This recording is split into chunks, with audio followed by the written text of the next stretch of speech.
ಇತ್ತೀಚೆಗಷ್ಟೇ ಈ ಜಾಗದಲ್ಲಿ ಒಂದು ಘಟನೆ ನಡೀತು. ನೀವೆಲ್ಲ ನೋಡೇ ಇರ್ತೀರಾ. ಒಂದು ಗರುಡ ಈ ದೇವಸ್ಥಾನದ ಧ್ವಜವನ್ನ ಕಾಲಲ್ಲಿ ಕಚ್ಕೊಂಡು ದೇವಸ್ಥಾನಕ್ಕೆ ಸುತ್ತ ಬಂದು ಸಾಗರದ ಆಚೆಗೆ ಹಾರಿ ಹೋಯಿತು. ಈ ಘಟನೆ ದೇಶದಲ್ಲಿ ಒಂದು ಮಟ್ಟಿನ ಚರ್ಚೆಗೆ ಕೂಡ ಕಾರಣ ಆಯಿತು. ಕೆಲವರು ಹೇಳಿದ್ರು ಇದು ಕಲಿಯುಗದ ಅಂತ್ಯದ ಸೂಚನೆ ಅಂತ.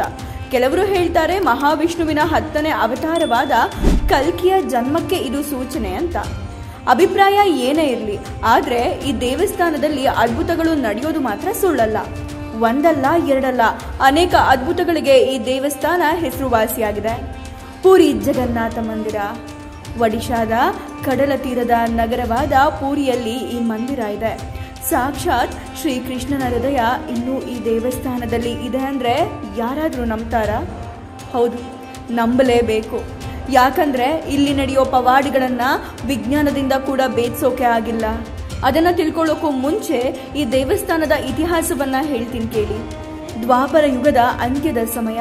ಜಿಂಕೆ ಅಂತ ಅಂದ್ಕೊಂಡು ಜರನು ಕೃಷ್ಣನ ಪಾದಕ್ಕೆ ಬಾಣವನ್ನು ಬಿಡ್ತಾನೆ. ಈ ಮೂಲಕ ಕೃಷ್ಣ ತನ್ನ ಅವತಾರವನ್ನು ಕೊನೆಗೊಳಿಸ್ತಾನೆ. ಕೃಷ್ಣನ ದೇಹವನ್ನ ಅಂತ್ಯ ಸಂಸ್ಕಾರ ಮಾಡುವ ಸಮಯದಲ್ಲಿ ಪೂರ್ತಿ ದೇಹ ಸುಟ್ಟು ಭಸ್ಮವಾದ್ರೂ ಕೂಡ ಕೃಷ್ಣನ ಹೃದಯ ಮಾತ್ರ ಹಾಗೆ ಇತ್ತು. ಆ ಹೃದಯ ಒಂದು ಪ್ರಕಾಶಮಾನವಾದ ರತ್ನದ ಥರ ಹೊಳಿತಾ ಇತ್ತು. ಅದನ್ನು ಏನು ಮಾಡಬೇಕು ಅಂತ ತೋಚದೆ ಜರ ಒಂದು ಮರದ ಹಲಿಗೆ ಮೇಲೆ ಇಟ್ಟು ಅದನ್ನು ನದಿಯಲ್ಲಿ ತೇಲಿ ಬಿಡ್ತಾನೆ. ಅದು ಕಾಲಾಂತರದಲ್ಲಿ ತೇಲುತ್ತಾ ಒಡಿಶಾದ ಪೂರಿಯ ಸಮುದ್ರ ತೀರಕ್ಕೆ ಬರುತ್ತೆ. ಒಡಿಶಾದ ರಾಜ ಇಂದ್ರದುಮ್ನ ಮಹಾನ್ ವಿಷ್ಣು ಭಕ್ತ. ಅವನ ಕನಸಲ್ಲಿ ಮಹಾವಿಷ್ಣುವೇ ಬಂದು ತನ್ನ ಹೃದಯ ಸಮುದ್ರ ತಟದಲ್ಲಿ ಒಂದು ಮರದ ದಿಮ್ಮಿಯೊಳಗೆ ಬರುತ್ತೆ ಅಂತ ಸೂಚನೆಯನ್ನ ಕೊಟ್ಟಿದ್ರು. ಬೆಳಗ್ಗೆ ಎದ್ದ ಕೂಡಲೇ ರಾಜ ಇಂದ್ರದುಮ್ನ ಸೀದಾ ಸಮುದ್ರ ತೀರಕ್ಕೆ ಓಡ್ತಾನೆ. ಅಲ್ಲಿ ಒಂದು ಬೇವಿನ ಮರದ ದಿಮ್ಮಿ ಅವನಿಗೆ ಕಾಣಸಿಗುತ್ತೆ. ಅದನ್ನು ತೆಗೆದು ನೋಡಿದಾಗ ಅದರಲ್ಲಿ ಸಾಕ್ಷಾತ್ ಶ್ರೀಕೃಷ್ಣನ ಹೃದಯ ಇರೋದು ಗೊತ್ತಾಗುತ್ತೆ. ರಾಜ ಅದನ್ನ ಜೋಪಾನವಾಗಿ ತನ್ನ ಆಸ್ಥಾನಕ್ಕೆ ತಗೊಂಡು ಹೋಗ್ತಾನೆ. ಆ ಆಸ್ಥಾನಕ್ಕೆ ಹೋದ ರಾಜ ಭಗವಂತನ ಮೂರ್ತಿ ಕೆತ್ತೋಕೆ ಅಂತ ಒಬ್ಬ ಶಿಲ್ಪಿಯನ್ನ ಹುಡುಕ್ತಾ ಇರುವಾಗ ಅಲ್ಲಿಗೆ ಸ್ವತಃ ವಿಶ್ವಕರ್ಮರೇ ಒಬ್ಬ ಮುದುಕನ ವೇಷದಲ್ಲಿ ಬರ್ತಾರೆ. ರಾಜನ ಹತ್ರ, ನಾನು ನಿಮಗೆ ಮೂರ್ತಿಗಳನ್ನು ಕೆತ್ತಿಕೊಡ್ತೀನಿ, ಆದರೆ ನಾನು ಮೂರ್ತಿಗಳನ್ನು ಕೆತ್ತಿ ಮುಗಿಯೋವರೆಗೂ ಯಾರೂ ತನ್ನ ಕೋಣೆಯೊಳಗೆ ಬರಬಾರ್ದು ಅಂತ ಹೇಳಿ ಕೋಣೆಯ ಬಾಗಿಲನ್ನು ಹಾಕಿಕೊಳ್ತಾರೆ. ಮಾತು ಕೊಟ್ಟ ಹಾಗೆ ಯಾರೂ ಅವರ ಕೋಣೆಗೆ ಹೋಗಲ್ಲ. ದಿನಾಲೂ ಮೂರ್ತಿ ಕೆತ್ತುವ ಶಬ್ದ ಕೇಳ್ತಾನೆ ಇತ್ತು. ಸುಮಾರು 15 ದಿನಗಳ ಕಾಲ ಅನ್ನ ನೀರು ಇಲ್ಲದೆ ಮೂರ್ತಿ ಕೆತ್ತನೆ ಕಾರ್ಯ ನಡೀತಾ ಇತ್ತು. 16ನೇ ದಿನ ಒಳಗಿನಿಂದ ಶಬ್ದ ಬರೋದು ನಿಂತಿತ್ತು. ರಾಣಿಗೆ ಏನೋ ಸಂದೇಹ, ಜೊತೆಗೆ ಭಯನೂ ಆಗಿ ರಾಜನ ಹತ್ರ ಬಾಗ್ಲು ತೆಗಿಯೋಕೆ ಹೇಳ್ತಾಳೆ. ರಾಜ ಹೋಗಿ ಬಾಗ್ಲು ತೆಗೆದ ತಕ್ಷಣ ವೃದ್ಧನ ರೂಪದಲ್ಲಿದ್ದ ದೇವಶಿಲ್ಪಿ ವಿಶ್ವಕರ್ಮರು ಮಾಯವಾಗ್ತಾರೆ. ಅಲ್ಲಿ ನೋಡಿದ್ರೆ ಕೇವಲ ಅರ್ಧ ಕೆತ್ತಿದ ಶ್ರೀಕೃಷ್ಣ, ಬಲರಾಮ ಹಾಗೂ ಸುಭದ್ರೆಯ ಮರದ ಮೂರ್ತಿಗಳು ಕಾಣಸಿಗತ್ತೆ. ರಾಜನಿಗೆ ತನ್ನ ತಪ್ಪಿನ ಅರಿವಾಗತ್ತೆ. ಆದರೆ ಕಾಲ ಮಿಂಚಿ ಹೋಗಿತ್ತು. ರಾಜ ಪುರಿಯ ಸಮುದ್ರದ ಬಳಿ ಒಂದು ದೇವಸ್ಥಾನವನ್ನು ಕಟ್ಟಿ ಅಲ್ಲಿ ಈ 3 ಮೂರ್ತಿಗಳನ್ನು ಪ್ರತಿಷ್ಠಾಪನೆ ಮಾಡಿ ಭಗವಾನ್ ಶ್ರೀಕೃಷ್ಣನ ಹೃದಯವನ್ನು ಆ ಮೂರ್ತಿಯ ಒಳಗೆ ಇಟ್ಟು ಪೂಜಿಸೋಕೆ ಶುರು ಮಾಡ್ತಾರೆ. ಕೃಷ್ಣನ ಆ ಹೃದಯ ಬ್ರಹ್ಮ ಪದಾರ್ಥ ಅನ್ನೋ ಹೆಸರಲ್ಲಿ ಕರೆಯಲ್ಪಡುತ್ತೆ. ಅವತ್ತಿನಿಂದ ಇವತ್ತಿನವರೆಗೂ ಆ ದೇವಾಲಯದಲ್ಲಿ ಸ್ವಾಮಿ ಜಗನ್ನಾಥನ ಪೂಜಾ ಕ್ರಮಗಳು ನಡೆಯುತ್ತಲೇ ಇವೆ. ಪ್ರತಿ 12ರಿಂದ 19 ವರ್ಷಕ್ಕೆ ಭಗವಂತನ ಮೂರ್ತಿಯನ್ನ ಬದಲಾಯಿಸಲಾಗುತ್ತೆ. ಆಷಾಢ ಮಾಸದ ಹುಣ್ಣಿಮೆಯ ರಾತ್ರಿ ಹೊಸ ಮೂರ್ತಿಗಳ ಪ್ರತಿಷ್ಠಾಪನೆ ಮಾಡಿ ಬ್ರಹ್ಮ ಪದಾರ್ಥವನ್ನ ಹಳೆ ಮೂರ್ತಿಯಿಂದ ಹೊಸ ಮೂರ್ತಿಗೆ ಶಿಫ್ಟ್ ಮಾಡಲಾಗುತ್ತೆ. ಹೀಗೆ ಬ್ರಹ್ಮ ಪದಾರ್ಥವನ್ನ ಬೇರೆ ಮೂರ್ತಿಗೆ ಶಿಫ್ಟ್ ಮಾಡೋ ಸಮಯದಲ್ಲಿ ಇಡೀ ನಗರದಲ್ಲಿ ಕರೆಂಟನ್ನು ತೆಗಿತಾರೆ. ಅರ್ಚಕರು ಕಣ್ಣಿಗೆ ಬಟ್ಟೆಯನ್ನು ಕಟ್ಟಿ ಕೈಗೆ ಗ್ಲೌಸ್ ಹಾಕ್ಕೊಂಡು ಕತ್ತಲೆಯಲ್ಲಿ ಹೊಸ ಮೂರ್ತಿಗೆ ಶಿಫ್ಟ್ ಮಾಡ್ತಾರೆ.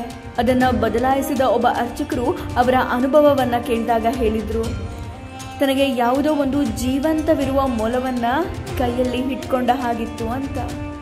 ಬ್ರಹ್ಮ ಪದಾರ್ಥಕ್ಕೆ ಬೆಳಕು ಬಿದ್ದರೆ ಅದರಿಂದ ದೊಡ್ಡ ಮಟ್ಟದ ಕರೆಂಟ್ ಹೊರಬರುತ್ತೆ. ಹಾಗಾಗಿ ಅದನ್ನು ಯಾರೂ ಬೆಳಕಿಗೆ ತರೋದಿಲ್ಲ. ಹಾಗೆ ಅದನ್ನು ನೋಡೋಕ್ಕೂ ಆಗಲ್ಲ ಅಂತ ಕೆಲವರು ಹೇಳ್ತಾರೆ. ಅದೇನೇ ಇರಲಿ, ಆದರೆ ಆಗಲೇ ಹೇಳಿದ ಹಾಗೆ ಪೂರಿ ಜಗನ್ನಾಥ ಮಂದಿರ ಅದ್ಭುತಗಳ ಖಜಾನೆ. ಅನೇಕ ವಿಸ್ಮಯ ಸಂಗತಿಗಳು ಇಲ್ಲಿ ನಡೆಯುತ್ತೆ. ಅದರಲ್ಲಿ ಕೆಲವನ್ನ ಮಾತ್ರ ನಿಮ್ಮ ಹತ್ರ ಹಂಚ್ಕೊಳ್ತೀನಿ. ಧ್ವಜ ರಹಸ್ಯ. ಪುರಿ ಜಗನ್ನಾಥ ದೇವಾಲಯದಲ್ಲಿ ಯಾವುದೇ ಮಳೆ ಇರಲಿ, ಗಾಳಿ ಇರಲಿ, ಭೂಕಂಪನೇ ಇರಲಿ, ಒಬ್ಬ ಪುರೋಹಿತ ಪ್ರತಿದಿನ ದೇವಾಲಯದ 214 ಅಡಿ ಎತ್ತರ ಇರೋ ಶಿಖರದ ಮೇಲೆ ಹತ್ತಿ ಅಲ್ಲಿನ ಧ್ವಜವನ್ನು ಬದಲಾಯಿಸ್ತಾನೆ. ಒಂದು ವೇಳೆ ಒಂದು ದಿನ ಧ್ವಜವನ್ನು ಚೇಂಜ್ ಮಾಡಲಿಲ್ಲ ಅಂದರೆ ಆ ದೇವಸ್ಥಾನವನ್ನು 18 ವರ್ಷಗಳ ಕಾಲ ಮುಚ್ಚಲಾಗುತ್ತೆ. ಅಲ್ಲಿನ ವಿಶೇಷ ಏನಪ್ಪ ಅಂದರೆ ದೇವಾಲಯದ ಧ್ವಜ ಯಾವಾಗಲೂ ಗಾಳಿಗೆ ವಿರುದ್ಧ ದಿಕ್ಕಿನಲ್ಲಿ ಬೀಸುತ್ತೆ. ಇದಕ್ಕೆ ಕಾರಣ ಏನು ಅಂತ ವಿಜ್ಞಾನಿಗಳು ಇನ್ನೂ ಕೂಡ ಕಂಡುಹಿಡಿದಿಲ್ಲ. ಸುದರ್ಶನ ಚಕ್ರದ ರಹಸ್ಯ. ದೇವಾಲಯದ ಶಿಖರದ ಮೇಲೆ ಇರೋ ಸುದರ್ಶನ ಚಕ್ರವನ್ನ ನೀವು ದೇವಸ್ಥಾನದ ಯಾವ ದಿಕ್ಕಿನಿಂದ ನೋಡಿದ್ರೂ ಕೂಡ ಅದು ನಿಮಗೆ ನೇರವಾಗಿ ಕಾಣುತ್ತೆ. ಈ ದೃಷ್ಟಿಮಾಯೆ ವಿಜ್ಞಾನಿಗಳನ್ನ ಕೂಡ ಬಾಯಿ ಮೇಲೆ ಬೆರಳು ಇಡೋ ಹಾಗೆ ಮಾಡಿದೆ. ಇದನ್ನ ದೇವಾಲಯವನ್ನ ರಕ್ಷಿಸೋ ಒಂದು ದೈವಿಕ ಚಿಹ್ನೆ ಅಂತ ಜನ ನಂಬ್ತಾರೆ. ಇದೊಂದು ನೋ ಫ್ಲೈ ಝೋನ್. ಜಗನ್ನಾಥ ದೇವಸ್ಥಾನದ ಮೇಲೆ ಯಾವುದೇ ವಿಮಾನ ಅಥವಾ ಹಕ್ಕಿಗಳು ಹಾರೋದಿಲ್ಲ. ಇದನ್ನ ತುಂಬಾ ಜನ ದೇವಾಲಯದ ಶಕ್ತಿ ಕ್ಷೇತ್ರದ ಪರಿಣಾಮ ಅಂತ ನಂಬ್ತಾರೆ. ಮಹಾಪ್ರಸಾದದ ಪವಾಡ. ಅಲ್ಲಿನ ಪ್ರಸಾದವನ್ನ ಮಹಾಪ್ರಸಾದ ಅಂತ ಕರೀತಾರೆ. ಅದನ್ನ ಬೇಯಿಸೋದು ಒಂದು ಕ್ರಮ ಇದೆ.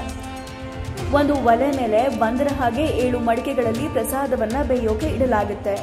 ಈಗ ಸೈನ್ಸ್ ಪ್ರಕಾರ ನೋಡೋದಾದ್ರೆ ಯಾವ ಮಡಿಕೆಯಲ್ಲಿರೋ ಪ್ರಸಾದ ಬೇಗ ಬೇಯುತ್ತೆ? ನೀವು ಕೆಳಗೆ ಇರೋ ಮಡಿಕೆ ಅಂದ್ರೆ ಖಂಡಿತ ಅಲ್ಲ. ಮೊದಲು ಎಲ್ಲಕ್ಕಿಂತ ಮೇಲೆ ಇಟ್ಟಿರೋ ಮಡಿಕೆಯ ಪ್ರಸಾದ ಬೆಂದಿರುತ್ತೆ, ಆಮೇಲೆ ಅದರ ಕೆಳಗಿರೋ ಪ್ರಸಾದ.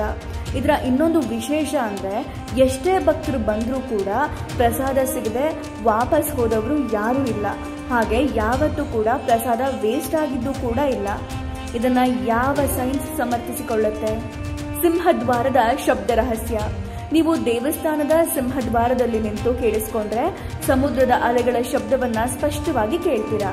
ಆದ್ರೆ ಈ ಸಿಂಹದ್ವಾರವನ್ನ ದಾಟಿ ಒಳಗೆ ಬಂದ ಕೂಡಲೇ ಆ ಅಲೆಗಳ ಶಬ್ದ ಸಂಪೂರ್ಣವಾಗಿ ನಿಲ್ಲುತ್ತೆ.